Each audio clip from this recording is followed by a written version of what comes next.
O great Cattelan, please let me in. I am very broke, and I am somewhat of an aspiring fruit merchant like you. We have a lot in common. Please teach me your ways.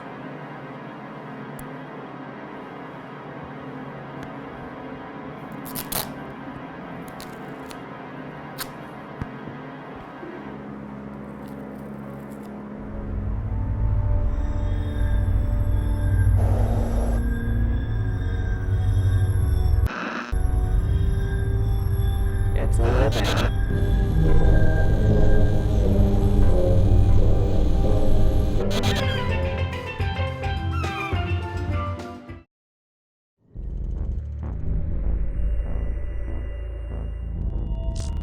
Welcome to Artsplained, the show where I explain art.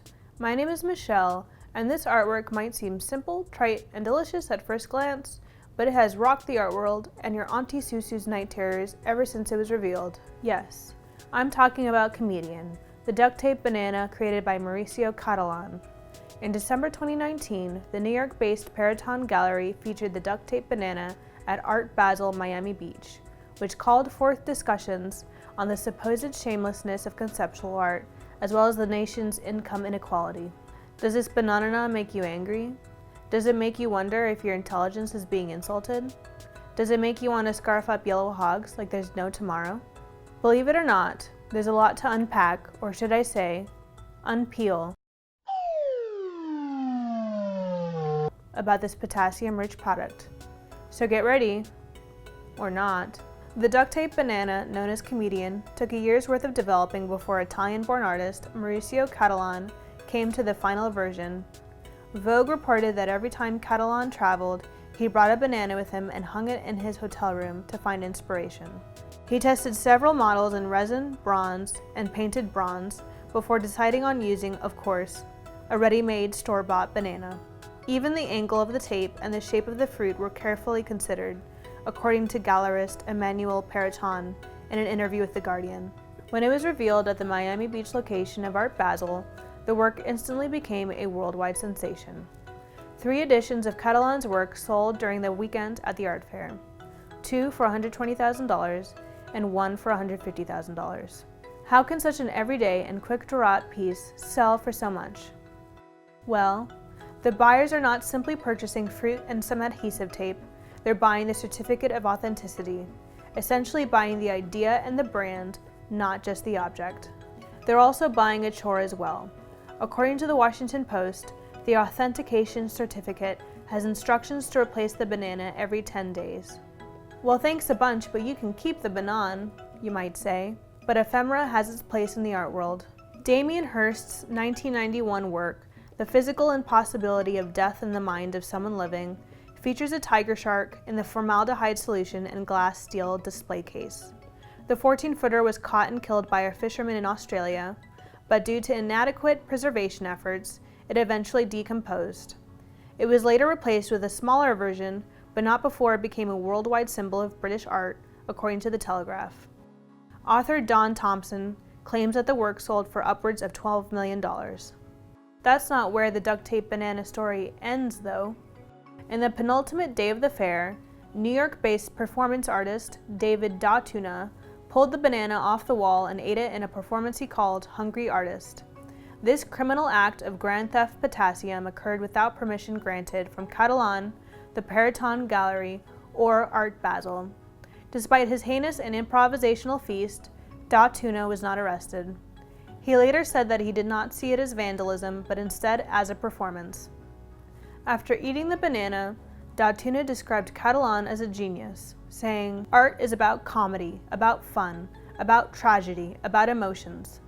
He played this very well. I love the banana of Andy Warhol, but I think Cattelan has put the banana on a different level. I began to think, what can I do with this banana? How can I bring it to yet another level? And how to do it also with comedy.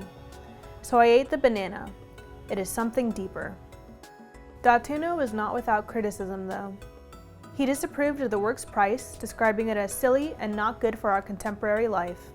Even so, it seems like Daughtuna performance was worthwhile on both a physical and existential level.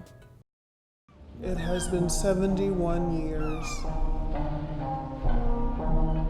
I no longer wish to have fun in the sun. I have been deceived by the once great Cattelan. Fun in the sun. When The Guardian asked Datuna, "Did you feel a sense of artistic fulfillment when the banana left your body?" his response was, "I felt in my body, not part of the banana, but part of Mauricio." Datuna has broken headlines before, with performances like him throwing plates at a wall and spelling Trump in dry ice in New York's Union Square. The destruction of Cattelan's banana rocked the news cycle, but it was in actuality predictable.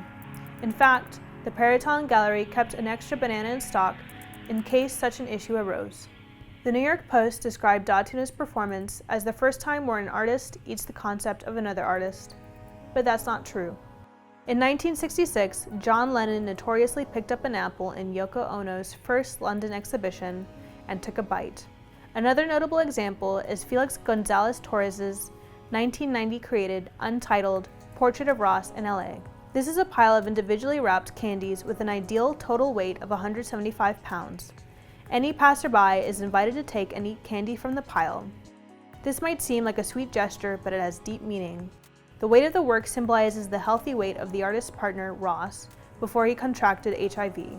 As the pile of candy diminishes, this parallels Ross's weight loss prior to his death. On the last day of Art Basel Miami Beach, after the ripe destruction of Cattelan's artwork, Comedian was removed rather than replaced due to how unbearably popular it became.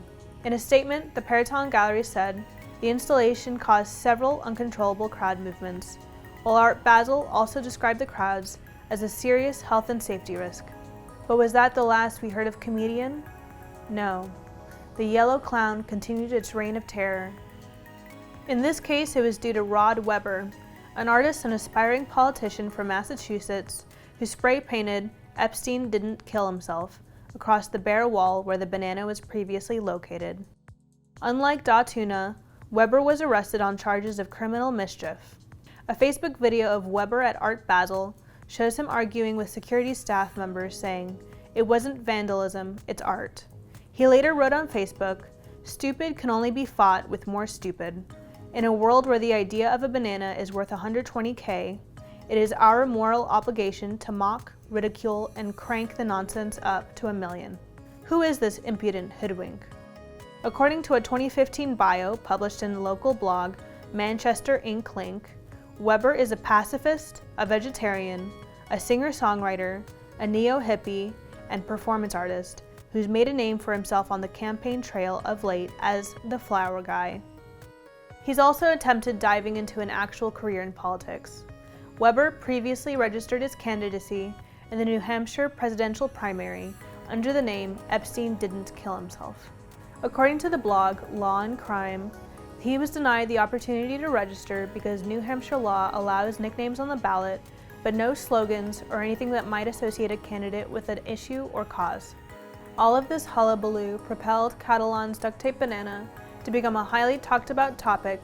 As a response, 1,000 bananas were duct-taped and passed out for free outside New York's Metropolitan Museum of Art.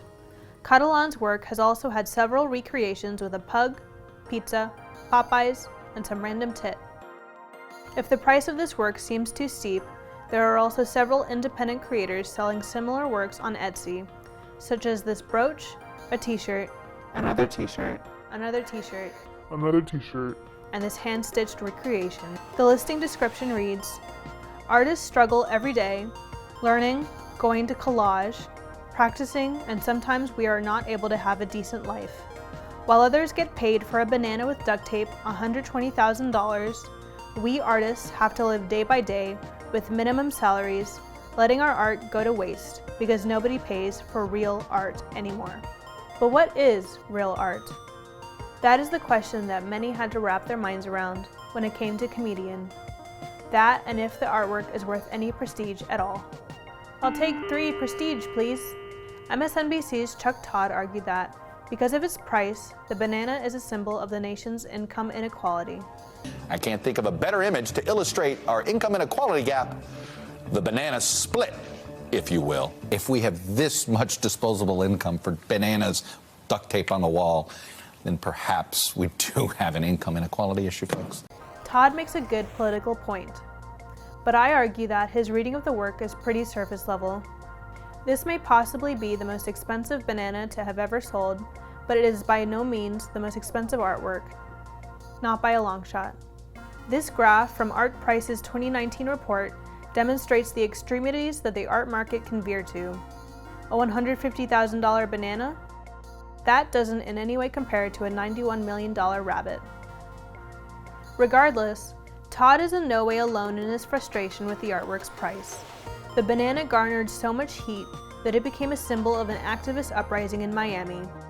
A group of janitorial workers started a movement dubbed the Platanito Protest in order to challenge low wages and working conditions in their industry. Other critics, such as YouTuber Antonio Garcia Villarán, believe that Cattelan created the work to dupe the media. Villarán argues that the artwork is an insult to our intelligence and has no creative or technical value, so according to him, it should not even cost a dime. But there are critics who are quick to defend the work. NPR wrote, "A banana duct taped to a wall may not be everyone's idea of art, craft, or inspiration. What makes anything worthwhile is the use, joy, or simple giggles that it gives us." The New York Times defense reads, "Comedian is not a one-note Dadaist imposture in which a commodity is proclaimed a work of art. Comedian is a sculpture, one that continues Mr. Cattelan's decades-long reliance on suspension, to make the obvious seem ridiculous and to deflate and defeat the pretensions of earlier art." Chilean-born New York-based artist, designer, and activist Sebastian Errázuriz also defended the work. On Instagram he said, "In this era of absolute bullshit and superficiality in the art world, at least Cattelan is an honest thief. He lets the collector know he's about to rob them, and the collectors willingly give in and accept." This banana is certainly one of Cattelan's most famous artworks, but it is by no means his most ridiculous or most hated. One of Cattelan's earlier works was untitled in 1991. He was hired to produce an artwork for an exhibition, but unable to do so. I get it. Artist's block is a bitch. So, the night before the opening, Cattelan went to a police station and reported that his non-existent work was stolen. Cattelan took the police report, which described his work as invisible, framed it, and installed it in the gallery. Another artwork that always makes me giggle is America, a fully functioning toilet made of 18-karat gold. In 2016, Cattelan installed the toilet in one of the Guggenheim Museum's public restrooms for all to use in an act of generosity. At the time, Cattelan wanted the work to be something that leveled the playing field for both the wealthy and the poor.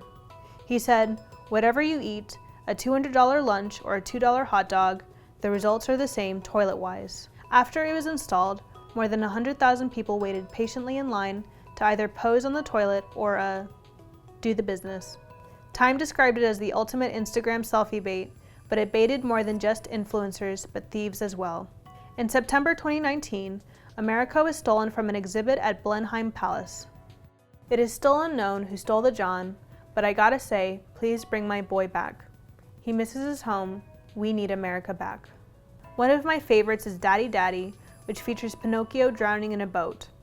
But I will always cherish Eternity, a pop-up cemetery in Argentina in September 2018. In this collaborative work, Cattelan asked local artists to design and build a gravestone for a living person. If only I could turn back time and be one of those living people entombed in Argentina. Put me in the tomb. Art News, who describes Cattelan as perhaps the art world's most notorious prankster, has this quote by Cattelan: "To be a provocateur is not directly my aim in doing art. But when you do avoid making things easy, and you do pay attention to nuances, then you happen to say something that people would prefer not to hear. But sometimes it's the only way to get the job effectively done." To end this Artsplainathon, I just want to say, why all the hate? It's just a banana. Maybe some will say I'm missing the point. American artist Sol LeWitt wrote a 1967 published essay in Art Forum that stated, "Conceptual art is not necessarily logical. The ideas need not be complex. Most ideas that are successful are ludicrously simple. Conceptual art is made to engage the mind of the viewer rather than his eye or emotions. In other words, don't focus so much on the duct-taped banana, but what the duct-taped banana represents. Certainly, if you feel like Cattelan's work isn't that intriguing, visually or technically, I would agree with you. But hear this. Artsy reports that a bad conceptual work makes you feel that the idea is not worth finding. A good one spurs you to keep searching. If an artwork is not easily digestible, does that automatically mean it's bad? No. You don't have to understand or even enjoy a work for it to be good. And maybe the fruit of Cattelan's labor really is fresh if the art elite and general public are hell-bent on discussing it ad nauseum. If there is nothing worth discussing, maybe then I would say that this piece is bad to the banana bone. I believe that the pursuit of knowledge is just as important as knowledge itself. And this banana is able to start conversations. Tough conversations. So that's why I respect it on a certain level of some sort, I guess.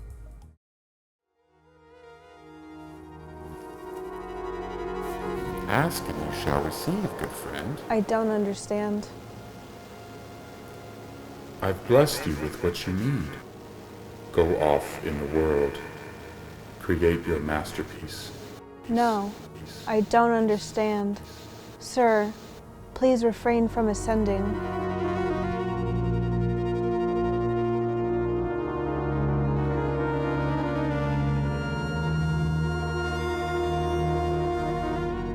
Fun in the sun is no fun if you have no sun. But what's that fun without a ton of agony that cannot be undone? I had just begun to outrun this fun, but realized all those years, 71, I should not shun, because without them, I would have less bananas. Thank you, Cattelan. Thank you for watching this lengthy, though delicious episode of Artsplained. We would be nothing without you. Be sure to like this video, subscribe, and click the little bell thingy. Also, Downhill Media is now on Patreon. Mama needs to eat. Ta-ta!